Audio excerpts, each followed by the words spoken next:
Tatlo na mga tropa ang ating huli. Mayroon na naman akong nakitang ebidensya dito. Ito mga tropa. Nagpalutang siya ng ugat ng bakaw. Tapos kumain pa dyan. Ano? Diyan siya kumain mga tropa. Yan ang mga hinukay niya.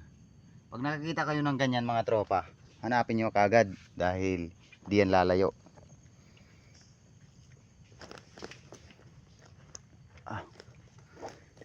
Sana mahuli natin.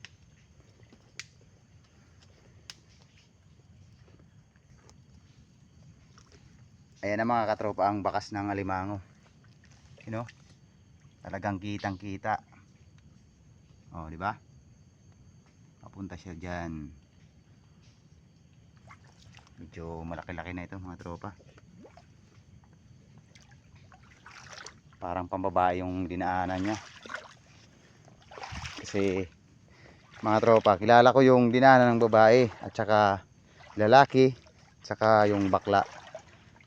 Yung bakla mga tropa, ang dinaanan ng bakla, nakasigsag yan, pasiksi-siksi yan eh.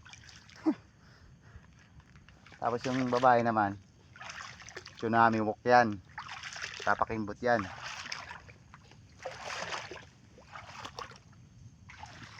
Ito pang RJ, wala pa ba?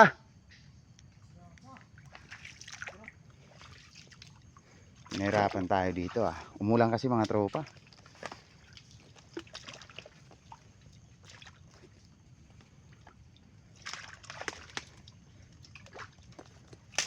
Uy, andyan ka lang pala. O ganda ng pisto oh. Nandito na tropa.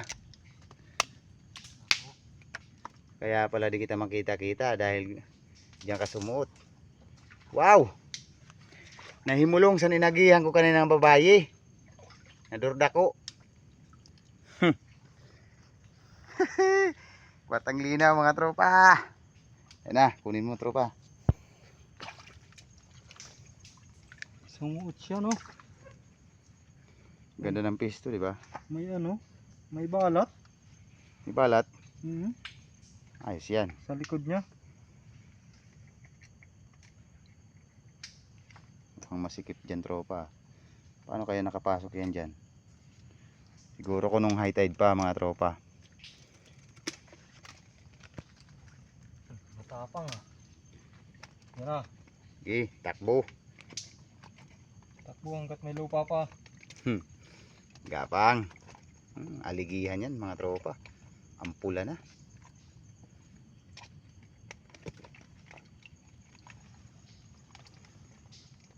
Uy, sumuot pa dyan. Huwag mong pirsahin. Masikip ka dyan. Sige. Gumagawa ng paraan no. Antindi talaga ng alimango. Paglabas mo dyan sa pool ganito pang RJ. Oy, Sa kabila. may nunal nga tropa. May ano, may balat. Yun. Balat kayo pala ah.